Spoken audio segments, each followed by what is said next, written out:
Okay. So hello, everybody. Thank you very much for coming today. I know we are all very thrilled. I'm certainly thrilled about this opportunity for students to get involved in a real-world scenario at Carey Academy, for students to have input into what future students could possibly experience as the space continues to grow and expand. And I know we're all hoping that we could possibly leave a footprint on the future of Carey Academy in collaboration with everybody who has been working on it so far. So I do hope that with regards to time, we do save our questions and feedback for the end so that everybody could make it to 8th grade graduation or to wherever else everybody needs to be. So without further ado, I turn the mic over to Erin. In the beginning of this discovery term, we were tasked with creating art installations for the new building. And in order to do this, we first watched the fly-through video. In doing this, we noticed that our new building has incredible math and science technology that I'm sure will help us all succeed and will do great in these programs. However, we also noticed that there's a lot of blank space, as well as many opportunities to install creative and collaborative environments that we believe would help us become better innovators. These creative environments combined with our math and science programs would be the key to creating imaginative innovators in our community. Through visiting different design firms and museums and learning about the design process, we discovered a few themes that we believe will transform the space into a place of inspiration and innovation. Those themes are color, light, translucency, reflection, and interactivity. We trust that these elements will help the students become a part of the space instead of just being around the space.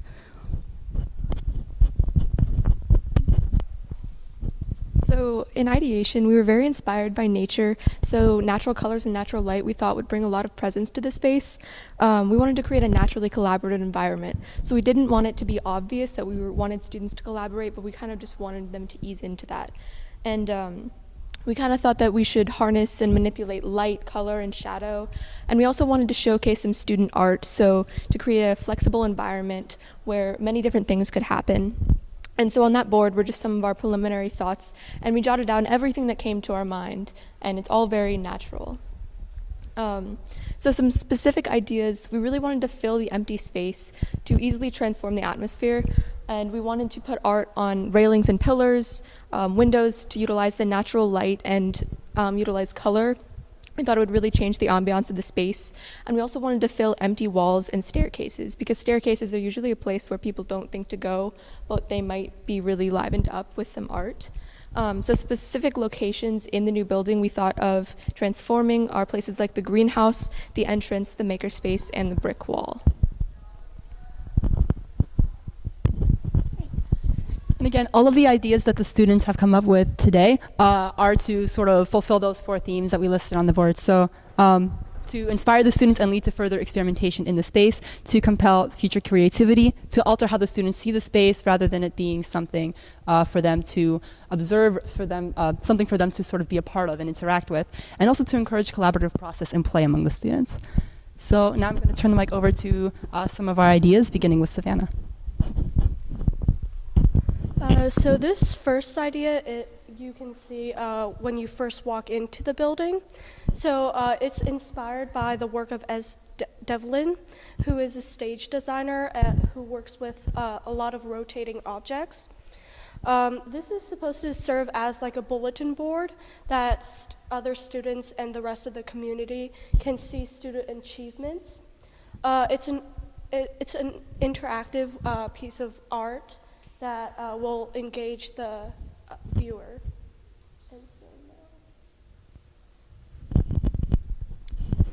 So at the start of this discovery term, we began by watching the video simulation of what it would be like to walk through the new building. And we noticed 2 things. 1, that there was a lot of potential space that we could use, and 2, that we could add some vibrant color to the space. So in order to fill the space more, we came up with an idea that is going to add vibrant color and take up that space. So our idea was a banner made of transparent vinyl. that will stretch from the railing on the second floor to the windows on the opposite wall. So these will utilize the natural light coming through the windows and create colors and patterns on the area below.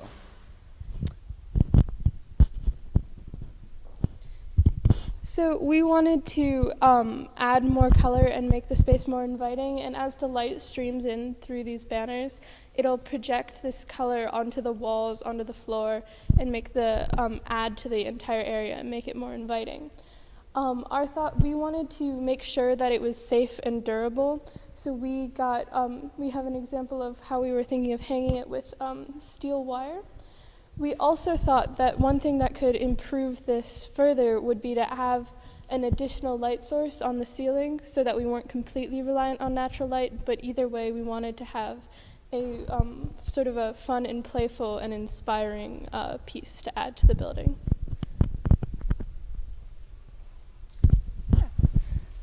So when watching the fly through, the area with the banners is going to be the space around the brick wall, which was the initial space that sort of sparked the possibility for student input.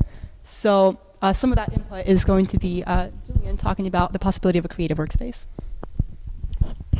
So we actually have a mock-up sketch of what the area would look like. So our thoughts we're adding some grids, which you can see. We saw some at Marbles and we thought they were really cool. And we thought we could use them to hang up student artwork or notes or whatever the students want to hang up.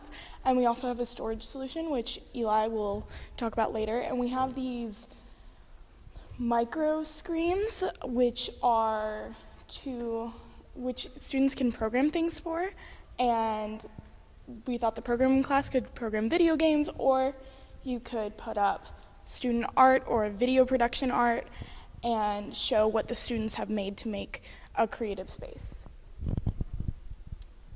So my idea for the surrounding area of the brick wall incorporates a technology called microtile, or called nano leaf panels, which you can see on the lower left side. They are LED light panels which you can program to change color, and we feel like they would really add some more vibrant color to the space. And to elaborate a little bit more on the microtile screens, we first saw them at the Hunt Library at NC State, and they are panels about this big that can be arranged into a screen. They have interactive capability, and they can be programmed to display student artwork, as we saw at the Hunt Library, or other inspirational images.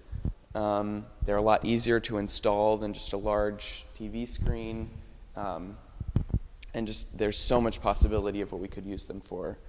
We feel like they would really go very well on the brick wall, which is a space that's going to be surrounded by creativity and needs inspiration.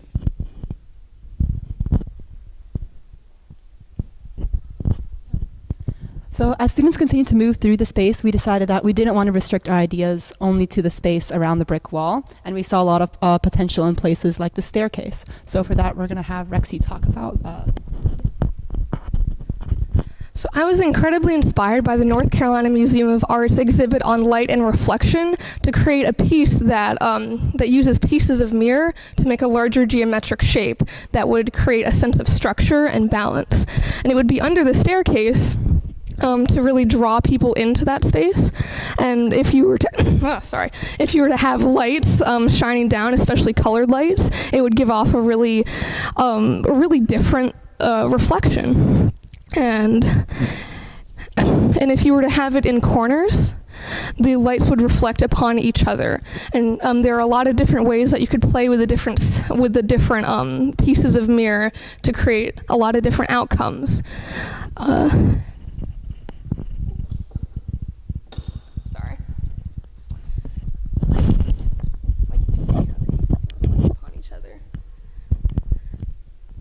And it would really make the space become more of like a traffic stop instead of just something you walk by.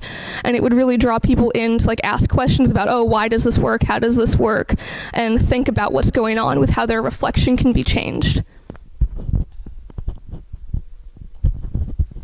And I know one reason why I like that piece as well is because it brings people into the area around the stairs, which encourages them to go up on the second floor, which is where we had one of our other ideas, which surrounded the wave machine, which Dr. Greenwolf actually asked us to work on and see what are some of the possibilities that we can do around there. How can we draw students in to that space and wonder, what is this strange machine? So to talk about that, we have Sadie, Grace, and Amy. So I was also very inspired by the NCMA exhibit and how they use color and light and even wave patterns. And so because of that inspiration, I came up with a design that would use these small translucent circles, and it would basically give off the wave pattern that is shown in that model behind the wave machine. But what that model doesn't really show is the amazing shadow effect that this would give off, which is shown right there. Because of the translucency of the circles, it would really add a lot of color and light and interest into the space, which students would really appreciate. And it would also really draw people into the wave machine and make them wonder more about the physics behind it and the science behind it. But we don't think that it would detract from the purpose of the machine, because it would just be a geometrical pattern, so it wouldn't really detract too much. This design could also likely be a very collaborative process, because it could just be attached by wires, so it would be really simple to create. So we think it would be possible for advisories to make strings by themselves, and then we would just have someone string them all up, and then the piece would really represent collaboration and community within the space. So besides having this kind of aesthetically pleasing piece behind the wave machine, I thought, well, we should also have some information about waves. And I was mainly inspired by how, like, the museums we visited displayed information in ways that it would interest you and draw you in more. So I basically categorized waves into 4 different types, such as water waves, seismic waves, sound waves, and electromagnetic waves. And I connected them all in a line to show that there are connections throughout nature with waves. And so there's also other information on it, and we can basically place it on the cabinets above and below the actual wave machine.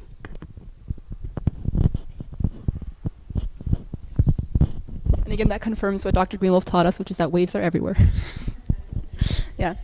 So now all of these different ideas are in various places throughout the space, so it might be a bit hard to visualize where they could be only from what we've shown so far. So Hannah has actually come up with her own 3D render of the space by herself, which we are soon going to invite everybody to explore if you would like to get a sense of what the space could potentially look like with some stand-ins for the installations that students have come up with. Before that, all of these different ideas we hope could create a space that is interactive for the students, that could be surprising and fun as they explore this new environment, and that also inspires them as future innovators to see what they could do within the fields of math and science, but also how they could work creatively within these fields to generate work that possibly we have not seen so far. Through learning about the design process by visiting different firms, museums, talking to professionals, we learned that the design process is a commitment to collaboration. We are incredibly thankful to have had this opportunity to make ideas for what we could put in the building, and we are incredibly excited to be able to work through this process, and as the building develops, we can develop our ideas. And we're just really happy, I'm sorry, I'm repeating myself a lot. We're incredibly excited to see what this project can turn into the future.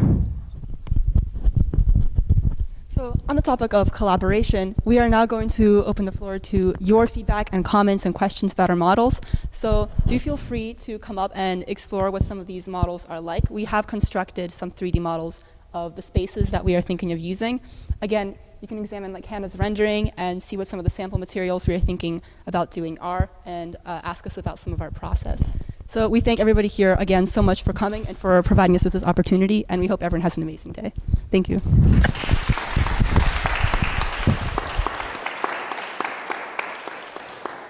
everybody. To start off with, my name is Ryan. I'm Grace. I'm Jaytree. And we also had another member of our group that is unfortunately not able to be with us today, Alicia. And so for the last couple of months, we've been meeting to discuss a new class that Dr. Matt came to us regarding community engagement. And so we all decided to move on the topic about poverty and inequality because we all have different connections, and we just kind of wanted to explore that and see if we could come up with a solution and get to know what there is in our community. And so we initially started off with Raleigh, and we decided that we would, during this 2-week period of discovery term, we would get to know what's going on and try to understand different aspects of poverty. For example, homelessness. We interviewed and talked with many different organizations trying to understand how they help and what they do to try to alleviate, whether that's with the government or not. And so on the first day, we took a tour through Raleigh and kind of went through and tried to understand, based on the housing, where the different socioeconomic statuses kind of break apart. So where the low income versus the high income people live, and yeah.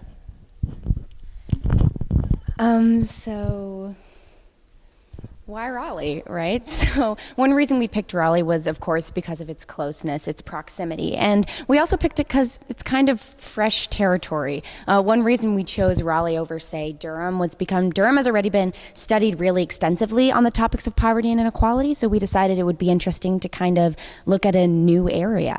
And then another reason why we picked Raleigh was diversity. Why we picked Raleigh over, say, Cary is because it is a lot more socioeconomically and racially diverse. Raleigh is around 53% white, while Cary is about 68%, and the median household income in Raleigh is $64,000, while the median household income in Cary is around $91,000. So for our purposes studying poverty and inequality, Raleigh seemed like a place with more opportunity for us.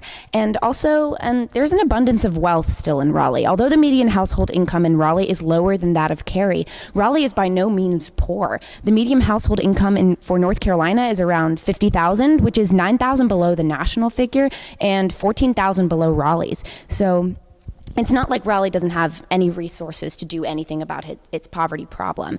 And to elaborate on that point, this map illustrates how Wake County is one of 4 counties in our state that has a pay average that is higher than the state pay average. So, however, despite this, Wake County still has a poverty rate of 12.1% and ranks in the bottom 6% in the nation for social mobility. So this just goes to show that Wake County does have wealth and resources, yet we still struggle with a large margin of people who are barely able to make ends meet. So these statistics show the unique circumstances of our community that made it a really good place for us to base our project.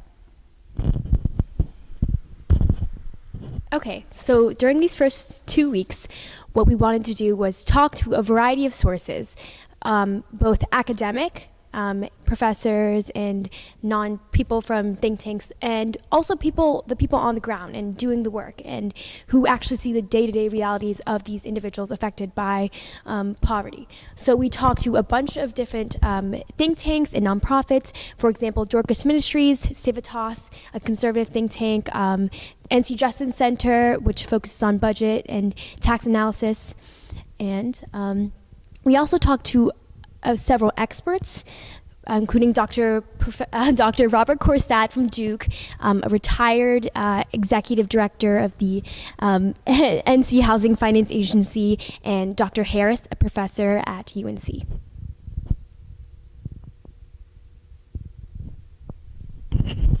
Okay, so after talking to all these different organizations and doing some extensive research, we came to the conclusion that we wanted to focus on these 5 problems: affordable housing, transportation, minimum wage, public policy, and education. And from each of the organizations we talked to, all of them mentioned at least one of these problems, so we decided it would be smart to at least do a little more research on them and discover more about why they're one of the main problems that cause poverty. So one of the main aspects that we saw through every organization was affordable housing, and rather the lack of that. So affordable housing is typically 30% of a person's household income, and that's not feasible for a lot of people who are making minimum wage. They can't afford that, and if they try to, that means they have to sacrifice other things such as groceries, clothes, healthcare, maybe transportation or education, just depending on the situation. And so if you have affordable housing, all of that, or much of that, groceries, clothes, healthcare, transportation, education, maybe even emergency funds if you can afford that, is possible to have. And so having that house also creates stability at home, which in turn creates a stable work environment or a school environment, which will help in the long term for businesses or children in education. And currently, unfortunately, there is no incentive for private or small businesses to make affordable housing. They don't make any profit off of it, and it's not in their business plan, really. So going off of that, many people are also afraid of who the residents might be, whether they look different from them or have a different socioeconomic status. And a lot of people would like to have a homogeneous neighborhood. And so they might say, yeah, I am all for affordable housing, but not in my backyard, or NIMBY, as we have come to know that. Okay, so next for transportation, we found that people are unable to access necessary resources or if they don't have necessary transportation. So by resources, we mean that people are unable to get where they need to go. For example, if someone needs to go to a food bank or a food pantry to get their next meal, or go to a thrift store to get their children clothes, or go to a class to improve their resume in order to get a better job, they won't be able to do that without transportation, obviously. And so this is why many companies to assist homeless people move to downtown Raleigh, which is what we found, because they can create a centralized location for these people to go to. However, in Cary, Morrisville, and other towns, these resources aren't centralized, so it's difficult for people to access what they need. Transportation can also affect whether or not someone can sustain a job and where they can take a job. So people have to be on time to their jobs, and they have to attend them regularly, or they'll lose their job. And if they don't have a car and are forced to ride the bus or get a ride from one of their friends, they can't blame it on them for being late. And so from that, we found that having a car is most reliable. However, there's a huge cost associated with that, hundreds and thousands of dollars. And additionally, a license is required, which takes extra time. And impoverished people don't have that extra time to spend. And there's also a limit to when and where buses go. So if someone is working multiple jobs or they need to pick up their child from daycare, they won't always be able to get there on time without necessary transportation.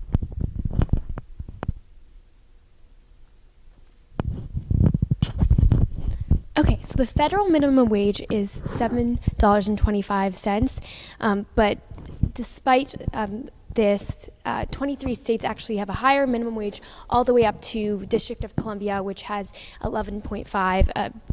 That's $11.5 is their minimum wage. The minimum wage was increased during the Great Recession, but since then our country has seen a lot of economic growth.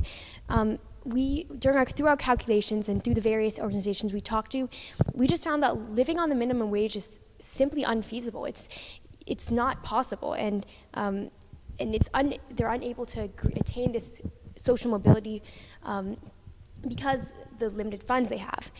People do rely on federal subsidies such as SNAP, which are food stamps and food pantries, to make ends meet, but they're forced to be, because of zoning laws and regulations, they're being forced to live farther and farther away from their jobs as the pricing in the triangle is increasing and is simply becoming unaffordable for them. As defined before, affordable housing is 30% of one's household income. If a family were to live in Raleigh and were to want to live in the area, for the average 2-bedroom apartment to be affordable for them, they would need to make around $48,000. And from the minimum wage amount, the annual household income that we calculate from the minimum wage, which is around $13,000 to $15,000, this is just a big increase that's simply not feasible.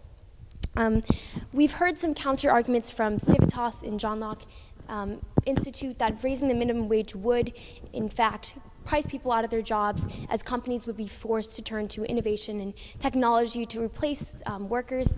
But the data does not support this. In states such as Oregon and Washington, raising the minimum wage actually resulted in benefits for corporations and employees. Raising the minimum wage created greater allegiance between the workers and the corporations and simply raised morale overall. So we think that raising the minimum wage is something that North Carolina should consider. Okay, and also public policies do have a great effect on poverty and inequality in North Carolina. It's something that we found across the board.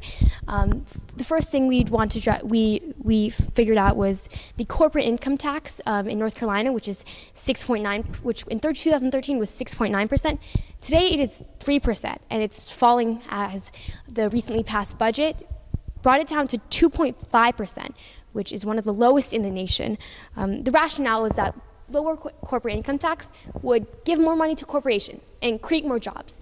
But as research has found, this money is simply going to multinational corporations, and this money isn't actually being invested in North Carolina. And as many organizations we talk to, like the NC Justice Center, a well-educated workforce is paramount to state success, and money should be going to education, not tax cuts. NC also has a regressive tax system, meaning that the poorest households pay the highest share of their incomes in taxes as compared to the wealthy. And for individuals struggling to make means, this is extremely detrimental to them. Moreover, NC doesn't have an earned income tax credit, which is basically reduced taxes, and a portion of their taxes go back to the impoverished families. We eliminated this, and this affected over 1 million families. And as we talked to the NC Justice Center, they highly recommended implementing this again. And the last issue we found was restrictive zoning laws. We found that restrictive zoning laws in North Carolina and Raleigh specifically restricted the amount of affordable housing that could be built.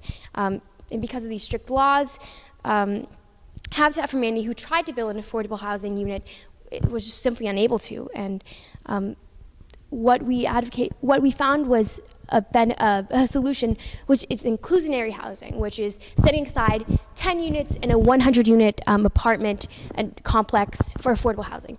But unfortunately, North Carolina does not allow this, and the General Assembly does not allow local municipalities to do this. Okay, so lastly we have education. And so when we were talking to Dr. Kathleen Harris, she said that we found a study of hers that said children are better prepared for a diverse world when exposed to diverse students and teachers. And this is because they can be aware of others and their experiences and can gain new perspectives at a young age. And it also encourages kids to be more accepting of others at a young age. However, as parents start to send their kids to charter and private schools for better education opportunities, those who are left in public schools are low-income kids with less of a motivation to learn because they have less hope that they can break the cycle of poverty. And schools are still zoned based on where people live. And what we found is that the worst schools are near more impoverished neighborhoods, meaning more Black and Hispanic people are left in those schools. And Dr. Mack actually talked about how although schools are desegregated, their classes are still segregated in a sense because the kids who are typically taking AP and honors classes will be white and Asian kids, and kids who are taking remedial classes will be typically Black and Hispanic kids. And then lastly, some kids only eat at school because there's no food at home, so they're eating 2 out of their 3 meals in a day at school. So overall, education and school systems in general are necessary for those who are impoverished.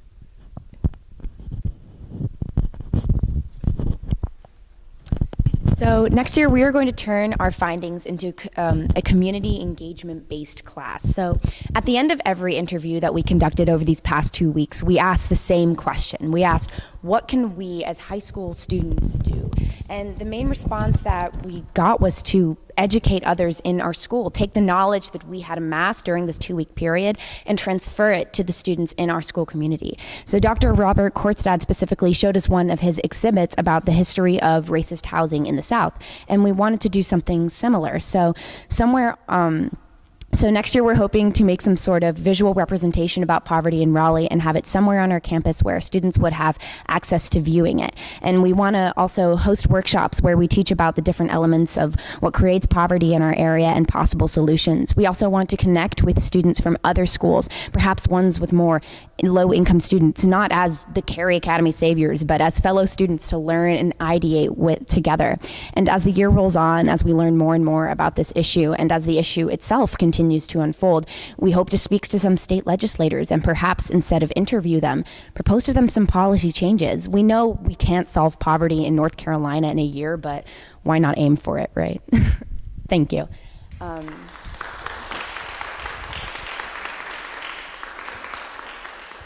So if anyone has any questions, we are ready to answer.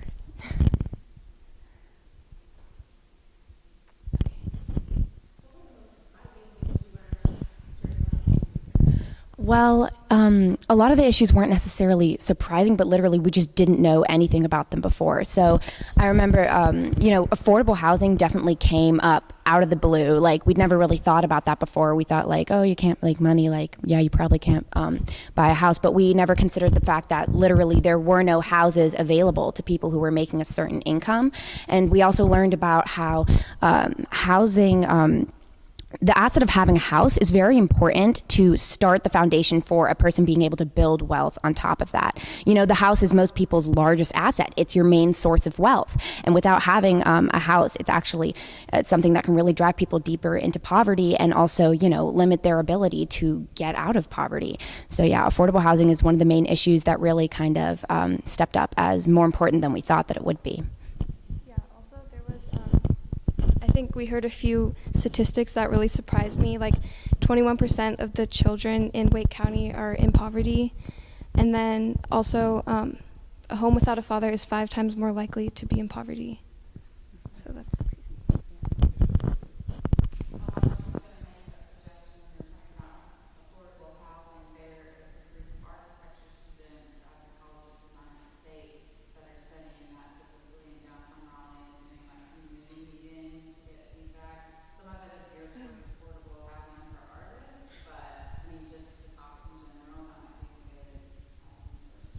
Thank you. Yeah, yes. thanks.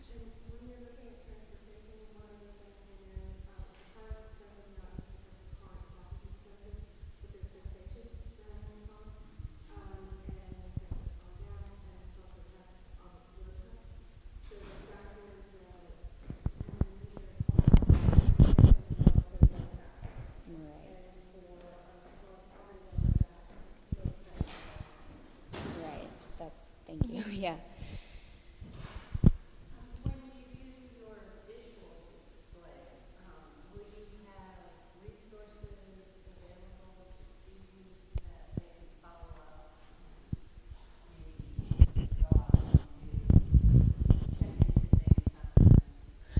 Right. When you say resources, do you mean kind of like information sources? Yeah.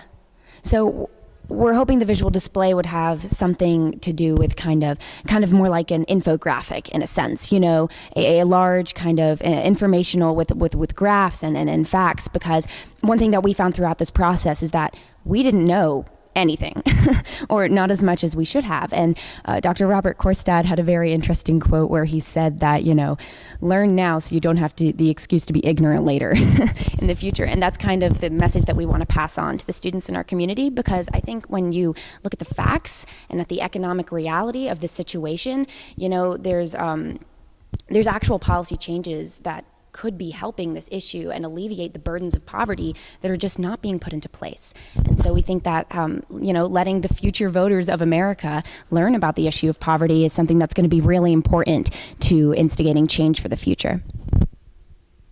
Yeah.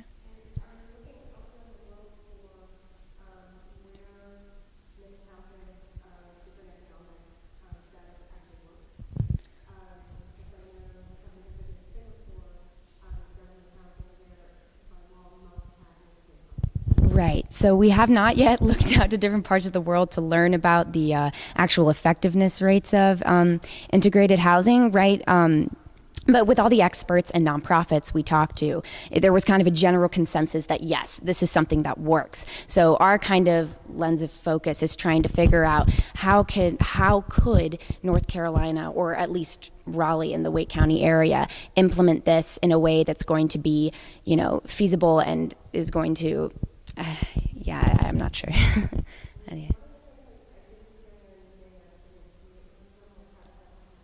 We did meet with Habitat for Humanity, and they actually were a huge help in talking to us about some of the, problems that they had faced trying to build affordable housing. As Izzy mentioned, they were trying to recently build, about 2 years ago, some townhouse units near a richer, more affluent neighborhood, and there was huge in Cary, and there was huge pushback. People were saying, oh no, this will devalue our housing property, which we talked to, some real estate agents and some other professionals, and they said, no, that's just not something that happens.